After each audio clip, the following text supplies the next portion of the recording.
ਸਤਿ ਸ਼੍ਰੀ ਅਕਾਲ ਜੀ। ਪੰਜਾਬ ਟੂਡੇ ਦੇਖ ਰਹੇ ਦਰਸ਼ਕਾਂ ਦਾ ਸਵਾਗਤ ਹੈ ਸਾਡੇ ਐਕਸਕਲੂਸਿਵ ਪ੍ਰੋਗਰਾਮ ਇਨਸਾਈਟਸ ਵਿਦ ਵਿਸ਼ਾਲ ਸੂਦ ਦੇ ਵਿੱਚ। ਸੋ ਹਰ ਵਾਰ ਦੀ ਤਰ੍ਹਾਂ ਅੱਜ ਵੀ ਸਾਡੇ ਨਾਲ ਮੌਜੂਦ ਨੇ founder and CEO of Punjab today channel Vishal Sood sir. ਸਤਿ ਸ਼੍ਰੀ ਅਕਾਲ ਸਰ। ਸਤਿ ਸ਼੍ਰੀ ਅਕਾਲ ਗੁਰਲੀਨ ਸਰ, ਪੰਜਾਬ ਸਰਕਾਰ ਨੇ ਸ਼ਰਾਬ ਦੀ ਤਸਕਰੀ ਨੂੰ ਰੋਕਣ ਲਈ ਤੇ ਰੈਵਨਿਊ ਵਧਾਉਣ ਦੇ ਉਦੇਸ਼ ਦੇ ਨਾਲ ਪਹਿਲੀ ਐਕਸਾਈਜ਼ ਪਾਲਿਸੀ ਨੂੰ ਮਨਜ਼ੂਰੀ ਦੇ ਦਿੱਤੀ ਹੈ।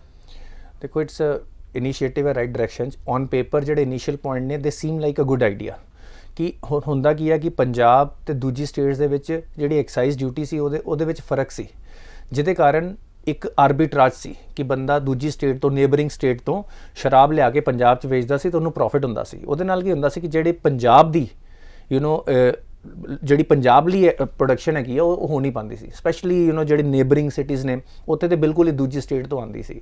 ਤੇ ਜਦੋਂ ਵੀ ਕਿਤੇ ਤੁਸੀਂ ਟੈਕਸਿਸ ਹਾਈ ਰੱਖੋਗੇ ਉਹਦੇ ਵਿੱਚ ਹਮੇਸ਼ਾ ਤੁਸੀਂ ਮੌਕਾ ਦਿਓਗੇ ਲੀਕੇਜ ਦਾ, ਕਰਪਸ਼ਨ ਦਾ। ਤੇ ਐਫ ਹੀ ਹੋ ਰਿਹਾ ਸੀ। ਪੋਲੀਟੀਸ਼ੀਅਨ ਮਾਫੀਆ ਜੋ ਆਪਾਂ ਸੁਣਦੇ ਆਏ ਹਾਂ, ਬਿਊਰੋਕ੍ਰੈਟਿਕ ਮਾਫੀਆ, ਐਕਸਾਈਜ਼ ਜਿਹੜੇ ਵੀ ਆਫਿਸਰਸ ਨੇ ਉਹ ਮਿਲ ਕੇ ਕਈ ਵਾਰੀ ਤੇ ਫੈਕਟਰੀ ਦੇ ਵਿੱਚੋਂ ਹੀ ਸ਼ਰਾਬ ਨੂੰ ਬਿਨਾਂ ਅਕਾਊਂਟ ਕੀਤੇ ਬਾਹਰ ਭਿਜਵਾ ਦਿੰਦੇ ਸੀ, ਜਿਹਦੇ ਨਾਲ ਜਿੰਨਾ ਵੀ ਟੈਕਸ ਸੀ ਉਹ ਲੋਕਾਂ 'ਚ ਵੰਡਿਆ ਜਾਂਦਾ ਸੀ, ਕਰਪਟ ਲੋਕਾਂ 'ਚ, ਭਾਵੇਂ ਆਫਿਸਰ ਹੋਣ, ਭਾਵੇਂ ਪੋਲੀਟੀਸ਼ੀਅਨ ਹੋਣ, ਜਾਂ ਜੋ ਵੀ ਉਸ ਡਿਪਾਰਟਮੈਂਟ ਉਹਨਾਂ 'ਚ ਵੰਡਿਆ ਜਾਂਦਾ ਸੀ।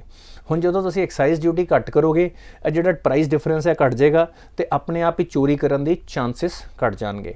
ਪਰ ਇਸ ਦੇ ਬਾਵਜੂਦ ਐਕਸਾਈਜ਼ 'ਤੇ ਇੱਕ ਸਰਟਨ ਰੇਟ 'ਤੇ ਰਹੇਗਾ ਹੀ। ਉਹਨੂੰ ਰੋਕਣ ਲਈ ਸਖਤੀ ਨਾਲ ਕਾਰਵਾਈ ਕਰਨ ਦੀ ਲੋੜ ਹੈ। ਕਰਪਸ਼ਨ ਦੇ ਉੱਤੇ ਬੇਸਿਕਲੀ ਮਾਫੀਆ ਨਾ ਬਣਨ ਦਿਓ, ਸਰਪ੍ਰਸਤੀ ਜੇ ਪੋਲੀਟੀਸ਼ੀਅਨਸ ਦੀ ਨਾ ਹੋਵੇ ਅਤੇ ਆਪਣੇ ਆਪ ਇਹ ਕਰਪਸ਼ਨ ਘੱਟ ਹੋਏਗੀ। ਹੁਣ ਦੂਜੀ ਗੱਲ ਆਉਂਦੀ ਹੈ ਗੁਰਲੀਨ ਰੈਵਨਿਊ ਦੀ, ਕਿ ਰੈਵਨਿਊ ਸੋਰਸਿਸ ਕੀ ਹੋਣੇ ਚਾਹੀਦੀਆਂ। ਆਪਾਂ ਚਲੋ ਐਕਸਾਈਜ਼ ਡਿਊਟੀ ਲੀਕੇਜਸ ਬੰਦ ਕਰਨੀਆਂ ਹੈ, ਲੋਕਾਂ ਨੇ ਸ਼ਰਾਬ ਪੀਣੀ ਆ, ਆਫ ਕੋਰਸ ਕੰਟਰੋਲ 'ਚ ਰਵੇ, ਪਰ ਇਹ ਸਾਡਾ ਮੇਜਰ ਰੈਵਨਿਊ ਸੋਰਸ ਨਾ ਹੋਵੇ। ਆਫ ਕੋਰਸ ਇਹਦੇ 'ਚ ਕਰਪਸ਼ਨ ਨਾ ਹੋਵੇ, ਲੀਕੇਜ ਨਾ ਹੋਵੇ, ਜਿੰਨਾ ਵੀ ਰੈਵਨਿਊ ਹੈ ਸਾਰਾ ਗੌਰਮੈਂਟ ਦੇ ਖਜ਼ਾਨੇ 'ਚ ਜਾਵੇ, ਇਹ ਅਸੀਂ ਉਮੀਦ ਕਰਦੇ ਹਾਂ। But at the same time ਮੈਂ ਜਾਣਨਾ ਚਾਹੂੰਗਾ ਗੌਰਮੈਂਟ ਦਾ ਜਿਹੜਾ India Australia free trade agreement ਹੋਇਆ ਉਹਦੇ ਬਾਰੇ ਕੀ ਪਲਾਨ ਹੈ।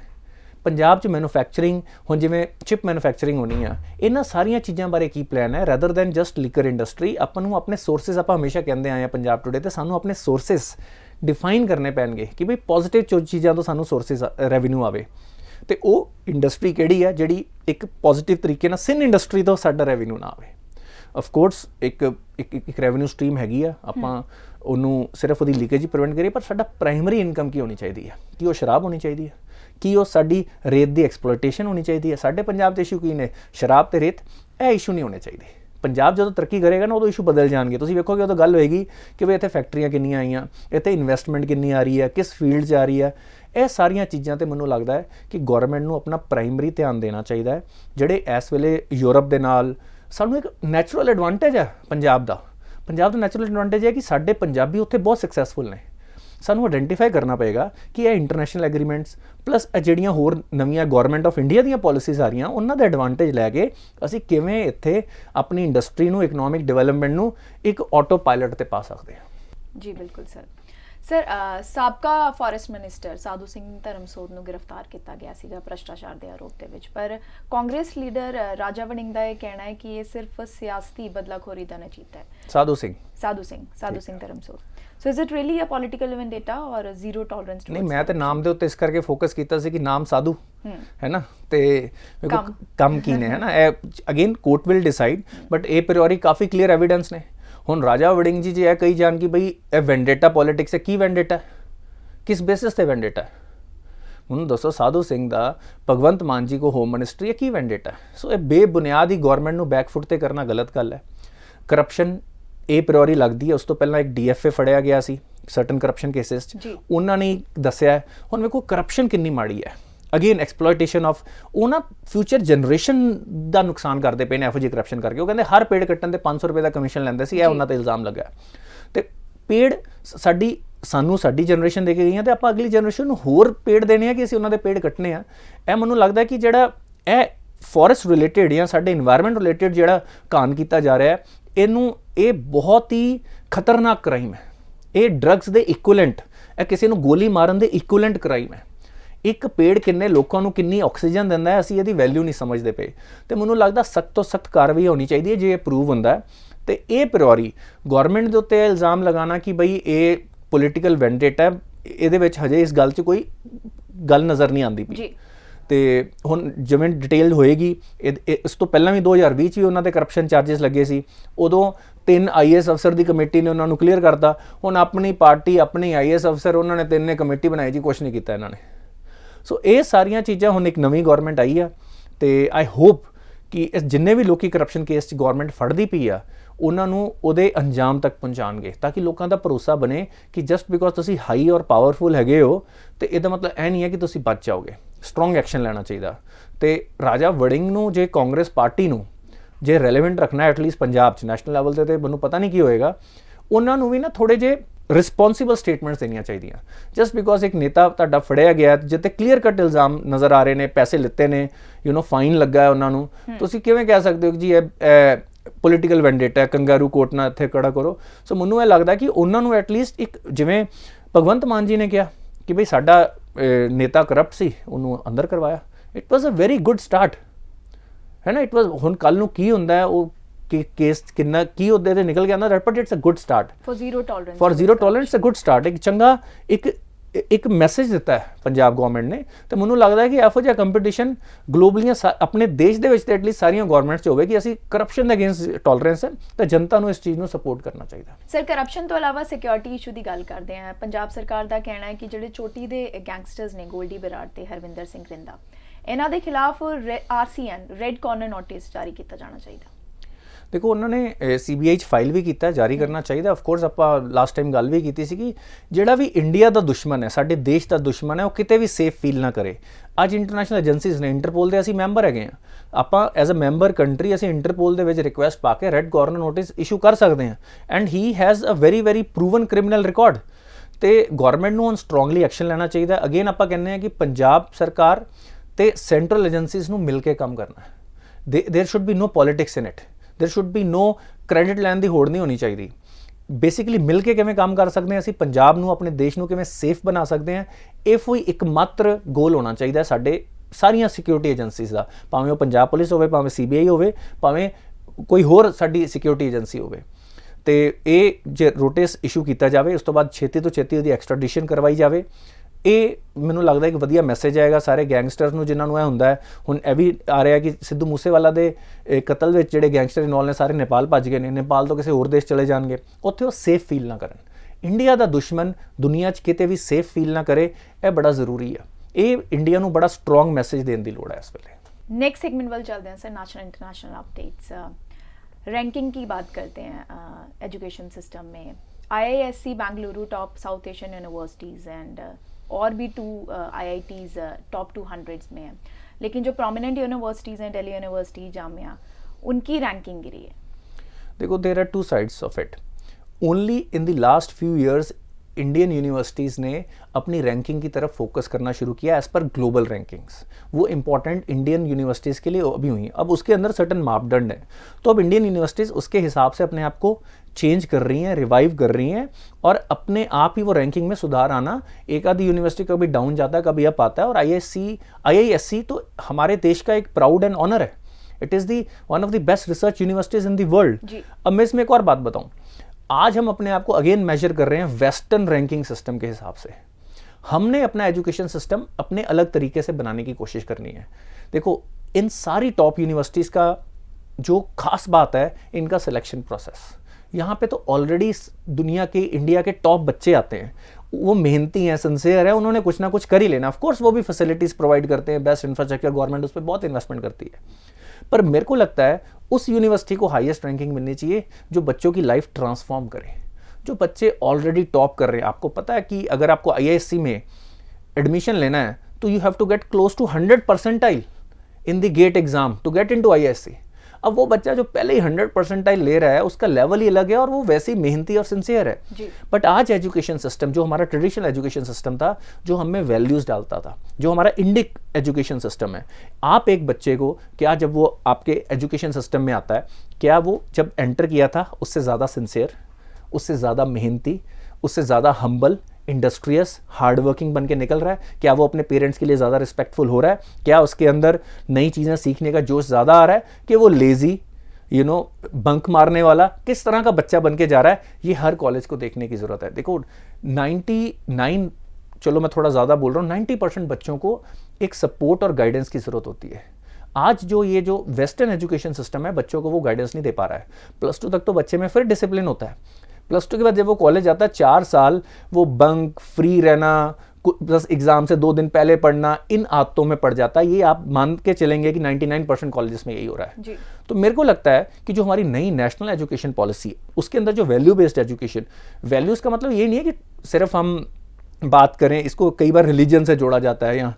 इसका मतलब है कि वैल्यू क्या है, फैमिली में टुगेदरनेस, रिस्पेक्ट, ह्यूमिलिटी, अपनी सेहत पे ध्यान रखना, दूसरे लोगों के लिए कंसिडरेट होना, हम्बल होना, हार्ड वर्किंग होना, ये सारी वैल्यूज़ अगर हम बच्चों को सिखा दें तो हमारा देश दुनिया में नंबर 1 कंट्री बन जाएगा, और बड़े छोटे पीरियड में। जो जनरली हम प्राइमरी क्लासेस में सिखाते थे मॉरल वैल्यूज। अभी प्राइमरी क्लासेस की भी अगर आप कंटेंट देखें, वो भी डाउटफुल हो गई हैं। वो भी सटल वे में क्या लेसन दे रही हैं, वो हमारी इंडिक वैल्यू से हट रहा है। उस सबको दोबारा से रिकंसिडर करने की जरूरत है कि हम किस तरह से एक मोर स्टेबल, हैप्पी और जो प्रोडक्टिव सोसाइटी कैसे बनाएं, जो प्रोग्रेसिव हो, जो मिलजुल के रहे, जो डिफरेंसेस पे नहीं कॉमनैलिटीज पे फोकस करे, पूरे देश को साथ में लेके चलने की बात करे। उस तरह की वैल्यू सिस्टम हमें अपने एजुकेशन में लाने की ज़रूरत है। बट कॉन्ग्रेचुलेशन्स टू IISc, उनकी रैंकिंग बढ़ी है। पर मैं चाहता हूं कि दुनिया जो हम ट्रेडिशनल जो हमारी वैल्यूज़ हैं, उस वैल्यू बेसिस पे हम अपनी यूनिवर्सिटीज़ को रैंक करें, अपने कॉलेजेस को रैंक करें, अपने स्कूल्स को रैंक करें। वो ज़्यादा बेटर होगा हमारे लिए। इसके अलावा sir, in its response to diplomatic storm over comments made by 2 BJP spokesperson, government took a stern view. तो गवर्नमेंट ने, अब इसमें 2 चीज़ें हैं। ये जो अनफॉर्चुनेट इंसिडेंट हुआ, हर धर्म के जो पीर हैं, पैगंबर हैं, उनकी रिस्पेक्ट करनी चाहिए। आप अगर उसमें नहीं भी बिलीव करते, पर आपको ये समझना है कि वो दूसरे की फीलिंग्स हर्ट करती हैं, और ये हर कम्युनिटी के लोगों को समझने की ज़रूरत है। It does not matter. और मैं हमेशा कहता हूँ कि when ever it happens against minorities, it becomes a bigger issue. तो हमेशा इसको केयरफुल होकर चलना चाहिए। और गवर्नमेंट ने उन स्पोक्स पर्सन को हटा दिया है, तो government did what needs to do. It was not, they clearly said it is not an official view. But at the same time जब ऐसी स्टेटमेंट आती है, हम अनफॉर्चुनेटली इस वक्त 2 तरह के दुश्मनों को फेस कर रहे हैं, एक एक्सटर्नल और एक इंटरनल। पाकिस्तान का तो फर्ज था इस बात को बढ़ाना, और हमारे अगेंस्ट एक इंटरनेशनल, क्योंकि इस वक्त पिछले कुछ टाइम से बिकॉज ऑफ हमारे गवर्नमेंट के इनिशिएटिव्स की वजह से हम OIC कंट्रीज़ के साथ हमारे बहुत स्ट्रॉन्ग रिलेशन बने, और पाकिस्तान इस चीज़ से बहुत विचलित हो रखा था कि आज सऊदी अरेबिया, दुबई, या मैं और भी कतर वगैरह, ये सारी countries they are closer to India rather than Pakistan despite being Islamic countries. क्योंकि उन्होंने तो अपने देश के सिटीजन्स की प्रोग्रेस के बारे में सोचना ना, बिजनेस इकोनॉमिक ग्रोथ के बारे में सोचना है। So what Pakistan has to offer, तो इस चीज़ का फ़ायदा पाकिस्तान ने उठाया, और उन्होंने उठाना ही था।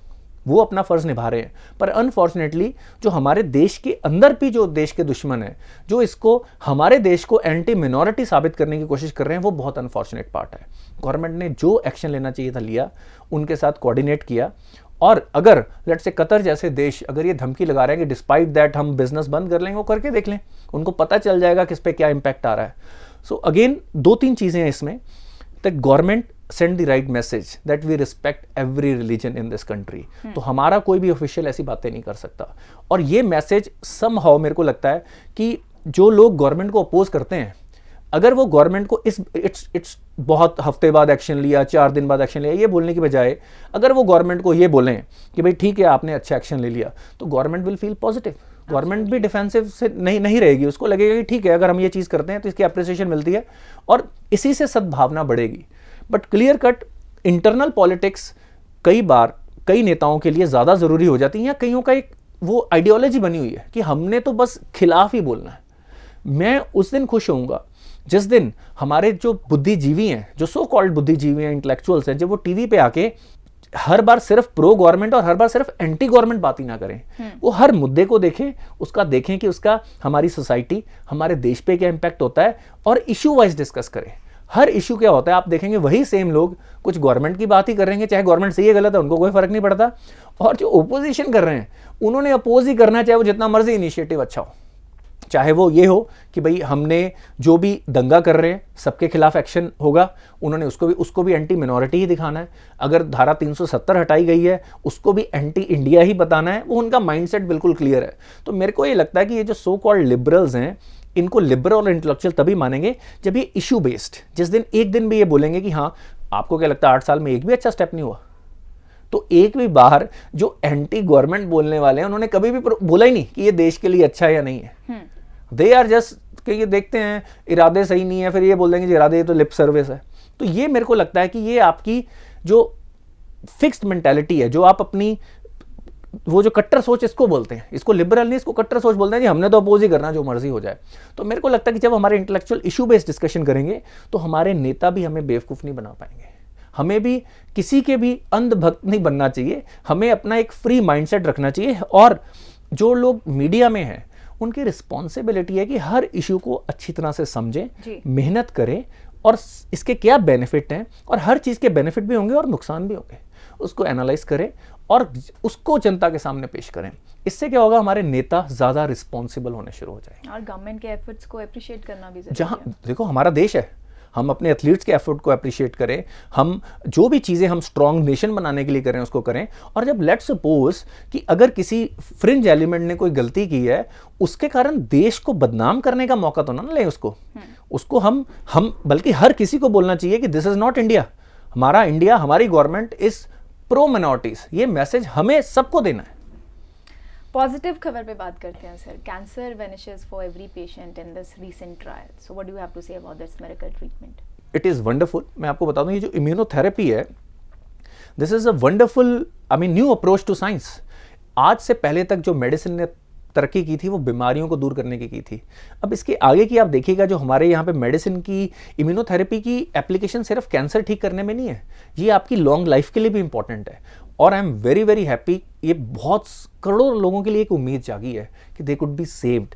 जो कैंसर को एक डेथ सेंटेंस मान के बैठ जाते थे, आज उनके लिए अच्छा है। और इम्यूनोथेरेपी का अगेन हम जब अपनी ट्रेडिशनल साइंस की बात करते हैं उसको कई बार हम इग्नोर करते हैं। मेरे को लगता है कि आज जो हमारी आयुर्वेदिक ट्रीटमेंट्स हैं, जो हमारी ट्रेडिशनल ट्रीटमेंट्स हैं, उसमें इम्यूनोथेरेपी का कैंसर पे इम्पैक्ट बहुत बार डिस्कस किया जा चुका है। पर जब भी कोई अपने ट्रेडिशनल वैल्यूज़ की बात करता है, उसको बोला जाता है ये तो जो हमें सिखाया गया है कि ये तो अंधविश्वास की बातें हैं, सारा कुछ यही साइंस करेगी, वेस्टर्न साइंस ही करेगी। तो मेरे को ये लगता है कि अगर हम अपने बेस्ट ब्रेन्स को इंसेंटिवाइज करें कि वो हमारे ट्रेडिशनल साइंटिफिक मेथडोलॉजीज और थॉट प्रोसेस पे अपना एफर्ट लगाएं, तो definitely lot of solutions could be created. And we should appreciate the efforts of scientist and doctors जिन्होंने न्यूयॉर्क में एक वंडरफुल ट्रीटमेंट की है कि आपका इम्यून सिस्टम प्रोटेक्ट करेगा। और कैंसर की थेरेपी अपने आप में एक बहुत बड़ी सज़ा है। जो करंट थेरेपी है, आप कीमोथेरेपी, रेडियोथेरेपी, वो आप कैंसर पेशेंट्स को आप देखते हैं कि उनकी सेहत का क्या हाल हो जाता है। सो वो ट्रीटमेंट ही अपने आप में एक इतना पेन, इतनी दर्द से उनको निकलना पड़ता है। और अगर आप अपनी इम्यूनिटी से कैंसर को ठीक कर पाएँ तो मेरे को लगता है कि ये इससे बढ़िया कोई चीज़ नहीं हो सकती। एंड वी प्रे कि ये जल्दी से सिर्फ कैंसर ही नहीं, इम्यूनोथेरेपी के और भी बहुत ज़्यादा ऑप्शंस आ सकते हैं। और इट्स वंडरफुल न्यूज़। सर, आखिरी सवाल, China will support India and other members of international community in assisting Sri Lanka and other countries with difficulties? देखो, China should support India, but it has to be looked how they support it. उन्होंने तो श्रीलंका को पहले भी support किया था, आज उसी का तो नतीजा, उस सपोर्ट का ही तो नतीजा है कि आज वो डेब्ट ट्रैप में है। आज कितने छोटे छोटे देश डेब्ट ट्रैप में है चाइना के, उनके क्रिटिकल असेट्स को कब्जा किया जाता है। तो when Chinese official say something, take it with a huge pinch of salt, कि वो आपका कैसे भला करेंगे, आपको लगेगा कि ये भला ना ही हो तो अच्छा है। तो आज उनको पता है कि सारी आसपास की neighbouring countries, they are realising the help that comes from India has no negative riders. Of course हमने लोन दिया, वापस लेना है, पर आपकी एक्सप्लॉयटेशन नहीं होगी, आपको हमारी हर शर्तें मानने पे मजबूर नहीं होना पड़ेगा, आपकी सॉवरेनिटी पे कोई क्वेश्चन नहीं आएगा, आपकी डिग्निटी पे कोई क्वेश्चन नहीं आएगा। But when you take money from China, those countries are, उनके लीडर्स ये कहते हैं कि हमारी सॉवरेनिटी, हमारी डिग्निटी को क्वेश्चन किया जाता है। आप कोई इंडिपेंडेंट डिसीजन नहीं ले सकते। उनके एम्बेसडर वहाँ पे देश को चलाने की कोशिश करते हैं। ये नेपाल में हुआ, ये श्रीलंका में हुआ। तो मेरे को ये लगता है कि अब चाइना को ये लग रहा है कि people will now route through India. और इसमें आप देखिए, जो हमारी क्वाड एसोसिएशन, जो क्वाड की मीटिंग भी हुई थी, उसमें भी ये डिस्कशन हो चुकी है। Japan, US, Australia and India will jointly support this nations. Now China is left with no other choice, क्योंकि अब एक बड़ा ग्रुप मिलके जब उन देशों को सपोर्ट करेगा, दे आर मोर लाइकली, और उसको लीड इंडिया ही करेगा इन सारे इनिशिएटिव्स में, specially in Indo Pacific region. तो मेरे को ये लगता है कि ये देशों को डिसाइड करना है कि उनको चाइना को एंगेज करना है, अपने लेसन्स वो सीखें और काफ़ी देशों, नेपाल ने तो क्लियर कट बोल दिया कि हमें चाइना से कोई डेट नहीं लेना है, अगर आप कोई एड देना चाहते हो तो दे दें, बट हम आपसे डेट बिल्कुल नहीं लेंगे। So every proud nation will ultimately realise that China has a very clear cut mission कि भाई हमें अपनी कंट्री के राउंड, आज की डेट में आप स्ट्रेट ऑन कब्जा तो कर नहीं सकते, तो उन्होंने एक नया तरीका बनाया इकोनॉमिक एड के थ्रू उन देशों को कॉलोनाइज करने का। इकोनॉमिकली कॉलोनाइज कर रहे हैं, वो मिलिटरी नहीं कर रहे, वो इकोनॉमिकली कर रहे हैं। फिर वहाँ के असेट्स में वो वहाँ पे अपने मिलिट्री इंस्टॉलमेंट्स करेंगे और उसके through they will try to control all the trade routes and put the entire world at risk. So thank you so much for your views sir. सही खबरों के सही विश्लेषण के लिए जुड़े रहिए हमारे चैनल के साथ और अपने सुझाव जरूर दीजिए हमें कमेंट सेक्शन में। धन्यवाद।